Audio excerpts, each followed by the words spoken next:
on Murrow News 8. Even more traffic delays are beginning in parts of Pullman. And a last-minute cancellation leaves WSU students frustrated. Murrow News 8 starts now. From the Northwest Public Broadcasting Studios on the campus of Washington State University, this is Murrow News 8. Good afternoon, I'm Connor Seiferling. And I'm Ella Price. Welcome to Murrow News 8. Starting off with our top story for today, construction on traffic lights across Pullman continues. We sent our reporter, Levi Coover, to the spot of some new construction that began this morning. How's it looking, Levi? Yeah, good morning, guys. We're here at the intersection between Terraview Drive and Grand Avenue, where, as you can see, there is now construction. It began this morning. It's a very similar construction project to what we've seen at a lot of intersections around Pullman in the past month. Essentially, what they're going to be doing is replacing street lights, replacing traffic signals, replacing crosswalk signals, also replacing stop signs and street signs. So there's a lot of replacing things that's going on. They are saying it's probably going to take them a little bit under 2 weeks. They're hoping to be done by about April 14th. So they're saying it'll take about 11 days, maybe a slight inconvenience to Pullman drivers, but hopefully will lead to a safer intersection moving forward. And speaking of that inconvenience, it is going to be a four-way stop for the next 11 days or so. As you can see, there's not a whole lot of backup right now, but just a little bit ago, about 30 minutes ago, there was a huge backup right here on Grand Avenue. There's about 20 cars piled up, so it might be worth it to just plan an extra 3 or 4 minutes of your commute on your way to work, on your way to school, just in case you're not late because you run into traffic at this four-way stop. And it is also a one lane on both Terraview Drive and Grand Avenue. Just right before the intersection, it switches to being a one-lane road. There's cones, so it shouldn't be too confusing, hopefully, for drivers. But yeah, takes about 11 days, so just plan ahead for those next 11 days, but like I said, it shouldn't take too long. Now, there is also some additional construction going on the other side of Terraview Drive over by the airport, and we sent our reporter Logan Sear to go investigate that. So, Logan, what do you have for us? 9 intersections are being upgraded, but Terraview in Maine stands out. Frank Mulcahy says that this project could be the biggest challenge because it affects traffic heading to the airport.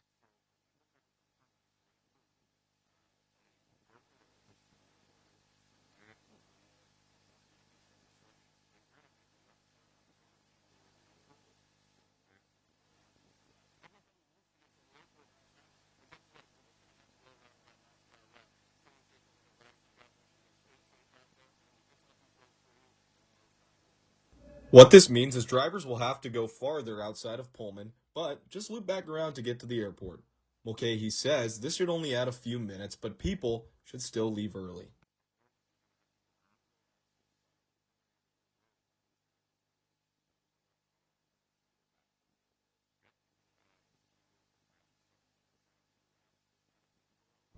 The city wants to keep disruption as low as possible, while making sure the work is done right, at a professional grade level. And for my frequent flyers out there that are heading to the airport, this might be one of the projects that you'll notice most. Reporting in Pullman, Logan Sear, Murrow, News 8. And while on the topic of construction, Bishop Boulevard is getting a makeover. From mid-May to mid-August, a repaving project will take place. The portion of the road in front of Walmart is what will be closed. Only local traffic between Grand Avenue and Fairmount Drive will be allowed into the work zone. There will be a public meeting in City Hall on Monday at 3 p.m. to discuss the project. In more community news, that TGIF feeling was not felt by a group of Greek students this weekend. What Greek students are feeling after a promised concert was canceled. Cammie Workman was excited for an upcoming concert. Basically, it just sounded like fun. You know, everybody's going, and honestly, I like Little Mosey. So, I wanted to go. The fraternity Lambda Chi Alpha at WSU was planning on hosting a concert featuring rapper Little Mosey for their peers, but that plan fell through. Cammie is disappointed in this outcome. Literally planned my whole night around that. I convinced all my friends to get tickets, so I felt kind of like, oh my god, I convinced them to get tickets and they wasted their money, so I felt bad. And obviously I wanted to go, so it was just disappointing. In order to plan events like this, you need to secure a permit from the city of Pullman called the Special Events Permit, which Lambda Chi Alpha was unable to secure. The fraternity is planning on issuing refunds. They said, due to the city of Pullman's lack of planning, which was it the city of Pullman? I don't know. But they said due to the city of Pullman's lack of planning, the concert's canceled. And they said refunds will be distributed before the end of April. And that's all they said. But I don't know. I'll believe it when I see it. But what does this mean for future events? I would imagine that Lambda's losing a lot of money because of this, because they have to pay Mosey and all this stuff. And also I could see like the city like being more stricter on events like this happening. But on the other hand, who knows, maybe now that they've made this mistake, maybe in the future other frats will know how to plan their events better. From Pullman, Washington, it's Sienna Sky. Murrow, News 8. An event that it will be happening is a dinner and auction by the Lauren McCluskey Foundation. Lauren was a student athlete who was murdered on the University of Utah campus by a man she briefly dated. The foundation was set up in her name and works to improve campus safety through Lauren's Promise. Lauren grew up in Pullman. Saturday's dinner and auction will be at the Ensminger Pavilion at 6 p.m. I think when people didn't know her, they didn't know she was such a great athlete. She was an amazing athlete, but most of all, she was kind. This past week, WSU hosted a variety of events to highlight National Farm Worker Awareness Week. This week is meant to bring awareness to the unseen challenges that farm workers go through. Our reporter, Becky Oberlander, spoke to a student whose parents have worked in agriculture industry their whole lives about what is happening this Recognition Week means to her. To me, it means honoring my parents and their sacrifices. During Farm Worker Awareness Week, WSU hosted events to bring awareness to farm workers' experiences. Hanya Hernandez Mendoza grew up in Wenatchee, watching the challenges her family and neighbors who worked in the agricultural industry dealt with on a daily basis so they could provide the food that consumers put on their tables every day. Every single day of their life. Tasks involve intense, repetitive physical labor, including standing for long periods, lifting, bending, and assembling food products. They work through injury, through exhaustion, because they have no choice. Their labor feeds the people here at Washington State. Farmers Awareness Week consisted of a blood drive, a bandana making project, and a keynote speaker. The main event was a historic exhibit. At Terrell Library, a display of photos and articles highlighted the 1960 to 1970s era of farm workers fighting for their rights, which are still obstacles they face today. There were little flags of the UFW labor sign, which really demonstrates unity and resilience across all the individuals that are in that farm work fight. It was incredibly emotional to go in and see in them so many of the workers that I've worked with in these past years. This exhibit is meant to highlight farm workers' struggles and the history behind their work, but with few students signing in to view it and an empty room behind me, it shows that their stories are still going unseen. Hernandez Mendoza says students don't think about where the food they eat at the dining hall comes from in their day-to-day lives. It is incredibly easy to become disconnected from where the food comes from and the labor behind it. Hernandez Mendoza hopes this week will inspire students to want to speak up for the essential workers who make people's meals possible every day. I hope they leave with a greater sense of awareness, empathy, and responsibility to advocate for fair wages, better working conditions, and dignity for farm workers. Reporting in Pullman, this is Becky Oberlander for Murrow News 8. And coming up, what the Palouse has in store for the big Easter weekend. And one of WSU's biggest annual events begins on Monday. What to look forward to after the break.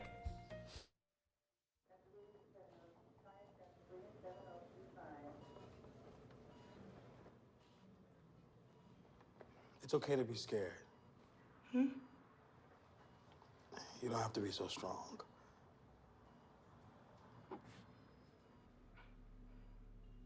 Strength is not optional. This is my mother, my purpose.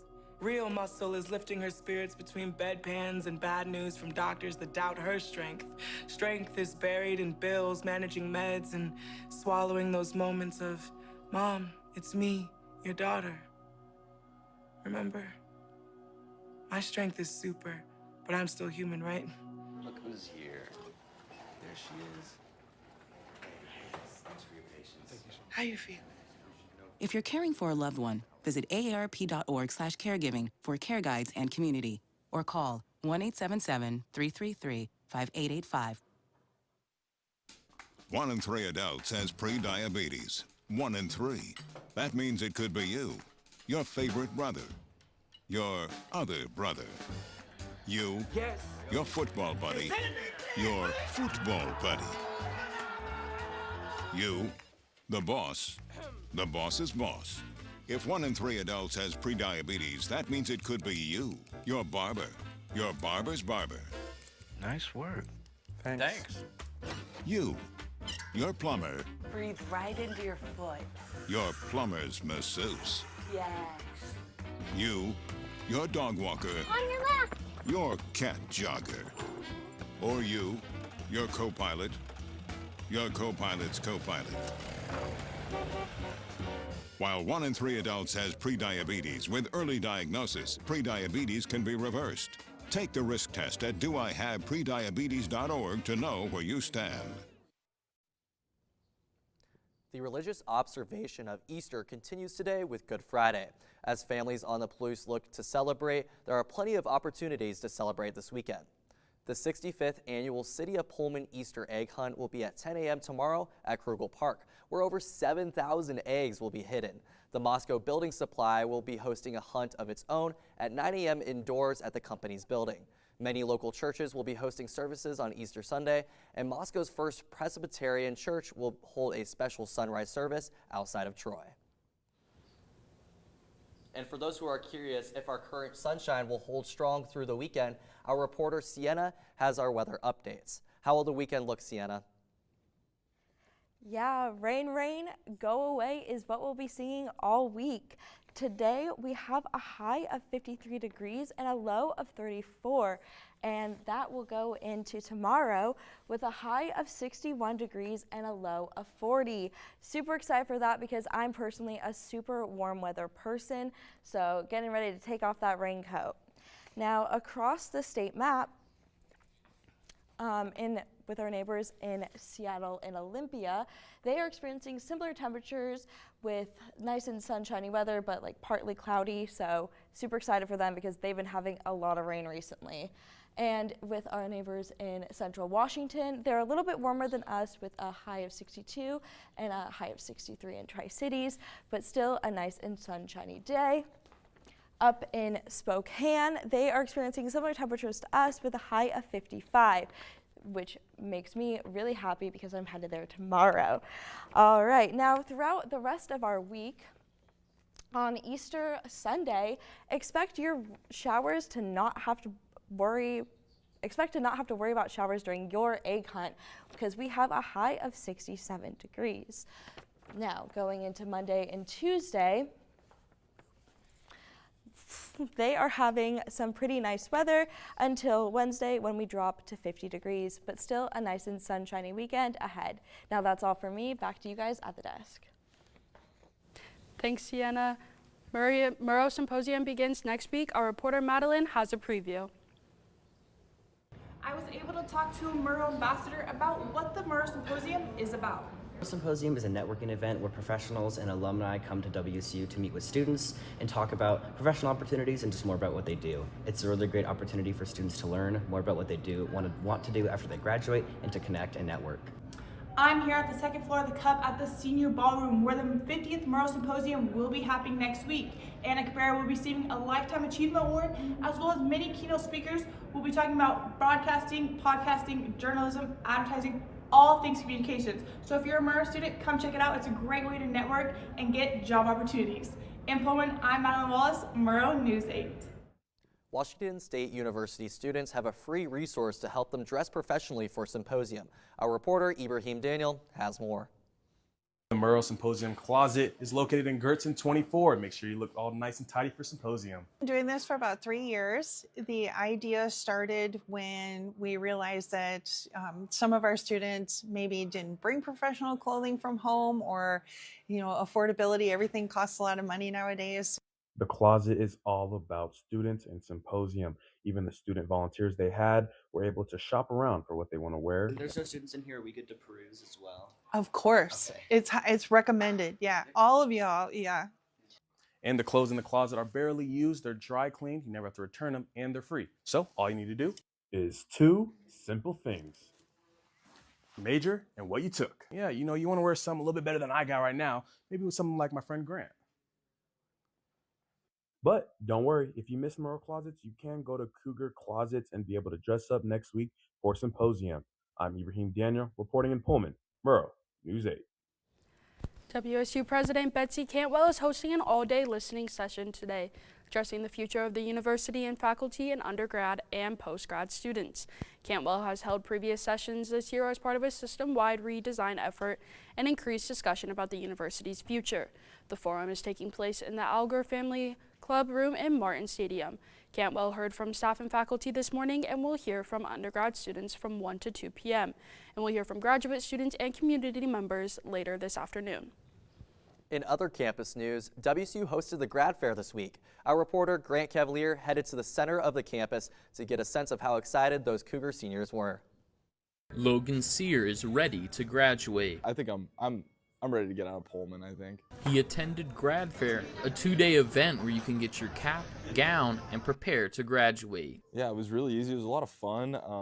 Just this whole process is, I don't know, from high school to this, it just feels nerve-wracking, but as soon as you kind of get out of here, it feels like more freeing than anything. However, Grad Fair is not the same for everyone. Was going good for me, but I have to come back today because I didn't get everything I ordered. And while this grad fair is only a couple of days, it's more about receiving that cap and gown and getting one step closer to graduating from WSU. Plan is to just go back home, work for a little bit, and hopefully find a job, a big boy job, I think, as people say.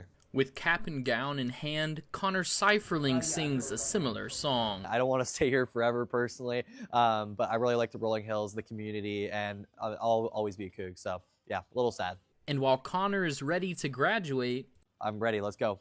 And even Nick. Really excited, a little bittersweet though. Logan is too, but he knows there's a few more steps. I've got 2 open to closes to go to, so I'm going to plan on drinking a good amount and just prepare for those finals mostly. I'm Grant Cavalier reporting from Pullman, Washington for Murrow News 8. After the break, a WSU coach gets recognized as Conference Coach of the Year. And we'll look at who else on WSU basketball has entered the transfer portal.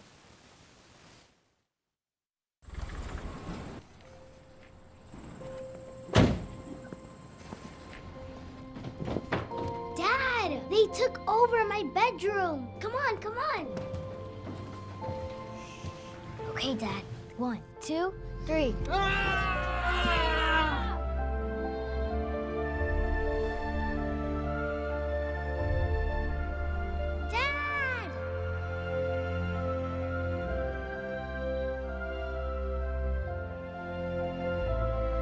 You saved me.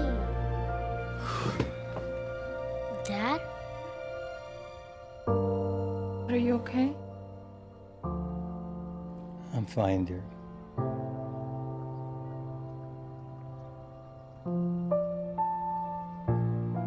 Your hero needs you now, and AARP is here to help. Find the care guides you need at aarp.org/caregiving. There.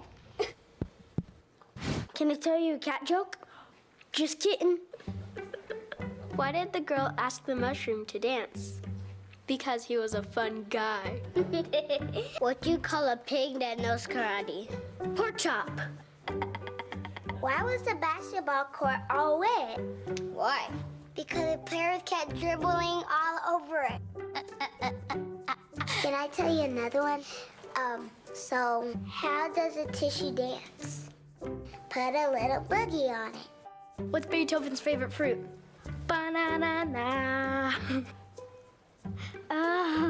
What is a boxer's favorite drink? Fruit punch.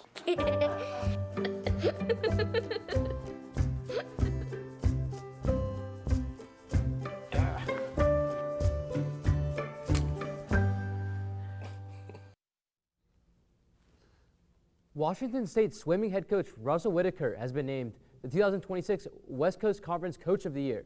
The award comes after Whitaker led WSU swim to the best season in program history. Washington State had a perfect 7-0 dual record in 2 second straight seasons and 12 all-conference selections.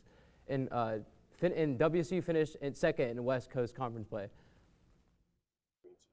It just means a lot. You know, I've had a kind of a unique journey that I started here as a volunteer at WSU and got to work up as director of ops, assistant coach, now head coach. So it's just been a really unique journey, I think, compared to most, but just very rewarding getting to be here in this community and just seeing everything kind of come to fruition over this time span. Washington State baseball will travel to San Jose Friday and Saturday to take on the Spartans. The Cougars lost the first of a 3-game set, 8-5 last night. WSU baseball is 12-16 and 8-12 on the road.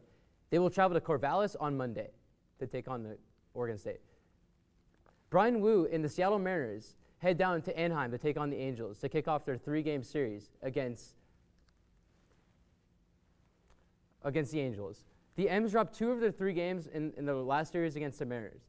Julio Rodriguez, Cal Raleigh, and Josh Naylor are struggling early.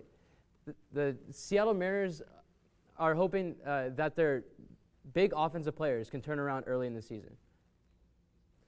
In the first lab experiment done on the torpedo bat, a research team determined that the torpedo bat and the normal bat are equal in hitting power. Researchers Lloyd Smith from Washington State University and Alan Nathan from University of Illinois and Daniel Russell from Penn State University will present their findings at the upcoming International Sports Engineering Conference, June 1st through the 4th. Before we get to Spotlight on Pro Cougs, we have some transfer news. WSU guard Ace Glass just entered the transfer portal today. Glass averaged 16 points, shooting 45%.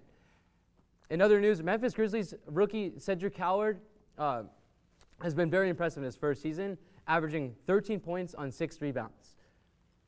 On the other hand, Jalen Wells has been injured for the last few weeks, and that's all we got for sports today. Moving outside of the Palouse region, a Spokane woman is found guilty in a violent crime. And construction kicks off for a new recovery facility after the break. Days, months, Hey, I'm Jim from across the street. years, I'd like to give you this.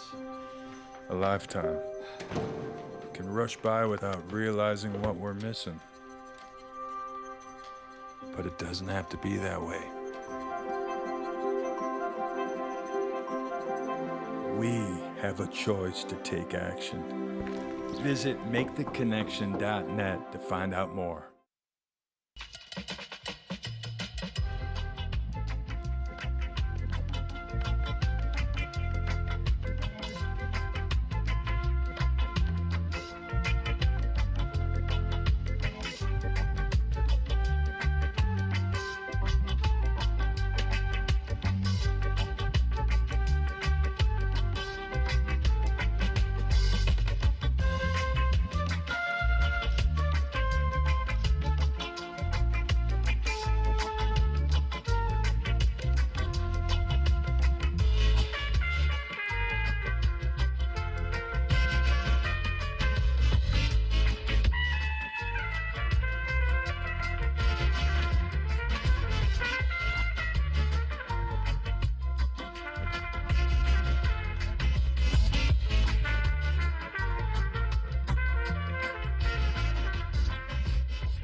Can I tell you a cat joke? Just kidding. Why did the girl ask the mushroom to dance? Because he was a fun guy. What do you call a pig that knows karate? Pork chop. So how does a tissue dance? Put a little boogie on it.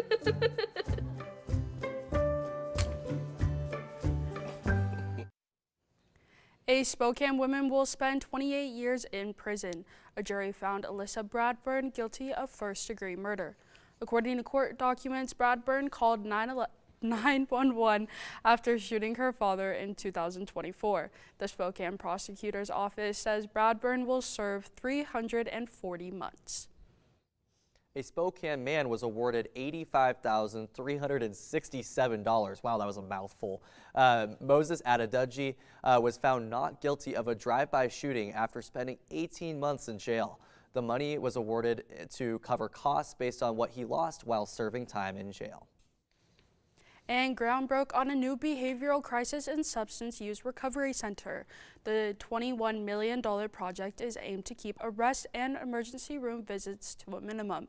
The county says the PATH Crisis Relief Center will run under a 23-hour no-refusal policy with walk-ins available. Construction begins this week and aims to be opened in spring 2027. An opportunity for you all to show your local news person a bit of love after the break. There was an old woman who lived in a shoe. She had so many children, she didn't know what to do.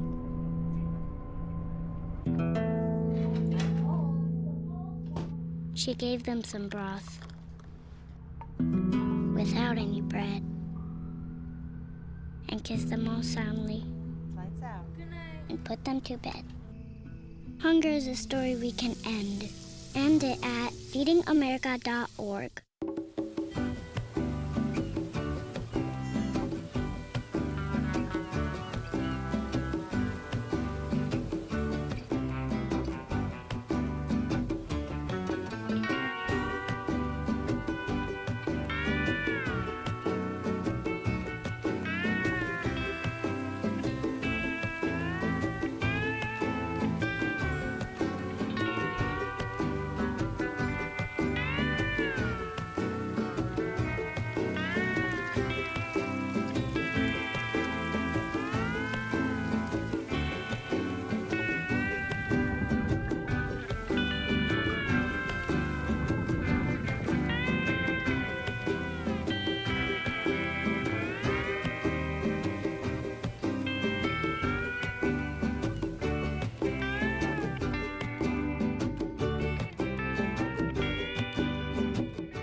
So, I just moved in with his family, and it's embarrassing. The little one, he likes to go outside and crawl around in the giant litter box. I don't know what he's doing. I mean, I was born and I knew how to use the litter box. Look at that! That's disgusting! Oh, poop already! You're making me nervous. Oh, okay, I can't look at this anymore. I really hope he grows out of this, for his sake. And we've got a fun one for you today. For those of you who might love me, tomorrow is the day for you to show it. National Hug a News Person Day is a day to show support for those who have boots on the ground, those journalists that are just out there doing the hard work. If I had my choice, I'd love to give a hug to Al Roker. He's one of my favorites on the Today Show, an iconic weatherman, just somebody who I think is an all-around great guy. Again, those glasses are iconic, cannot do better than that. But how about you, Ella? Who's a news person that you'd love to give a hug tomorrow? See, I would have to say Lester Holt or Keith Morrison. I love Dateline. Those are good choices. Think that would be the funnest job ever. So I think those would definitely be my two. What about you, Sienna? I would have to agree. Lester Holt was such a family staple for my household because of my mom growing up that he just got to get a big hug. How about you, Dylan? For me, honestly, I'm going to have to say Tucker Carlson. I know it might be a more controversial one, but he's really the reason why I started watching news in the first place. So got to show love to my guy, Tucker, of course. Yeah. Of course. I mean, I think that this is a really awesome National News Day. Shows us anchors and reporters a bit of love, so I'm not complaining. But the day after, coming up on Sunday, is going to be Easter. Do you guys have any Easter plans coming up? Not a whole lot. My mom, since I'm an out-of-state student and can't go home, my mom sends me a little Easter package, so I'm looking forward to opening that. That's fun. How about you, Sienna? I already had a little egg hunt with my friends earlier this week, so I already had a little bit of my Easter celebration early. It was super fun. We got to go around my little house and get a bunch of fun little Easter eggs. One of them was a remote control Easter egg. Oh, fun! That's unique. Which was a little bit unique and a little bit different, so super happy about that. And how about you, Dylan? I normally don't celebrate Easter, but honestly, I'll probably just hang out with some friends. They asked me if I want to go to church, so maybe I'll go with them. But don't have too many plans, honestly. I'm going to be missing my family a lot, but that's going to do it for Murrow News 8 today. Have a great Easter. Make sure to take care of yourselves and each other, and have a great afternoon. Bye, guys. Bye.